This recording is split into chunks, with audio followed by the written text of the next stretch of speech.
ভাইয়া তোর বাড়ি কই? আরে ভাই আমার বাড়ি নামদাল চৌরাস্তা। কয়টিয়া ভাই চোখ ভিক্ষা করিয়া? পাইছি ভাই মেলা টাকা পাইছি। ভালো আছো? হ্যাঁ ভালোই ভালোই। তোমার আচ্ছা মন দেয়া কে রে? এই রকম ওই কি লিখেছে? সে অর্ধেক ছিলাম। কিনা কিনি লাগতো কেন রে তুই? আরে না কইতাছি তোমার ভাড়া সোজা কথা মুখো ভাই। গরম যাইতো না তোর টামাটা বেশি। তা আইও জনে জনে টানাটানি করি।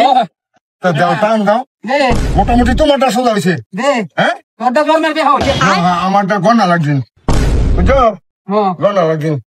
আচ্ছা স্যার ওসে দেখি আলো এই ভাড়া দেখি এটা দিয়ে তোমার ভাড় সোজা ওই খালি এনো বাহা। এই দেবর দেখবে হ্যাঁ এটা তো একটা বাড়ি দেয়। হ্যাঁ আচ্ছা ভালো আছো কয়টা টেয়া দাও। নাই কে শেষ গান জায়গায় লেছি। আরে তুমি ভিক্ষা করে মানুষের বাচ্চাই আবার গাঞ্জা খাও। হ্যাঁ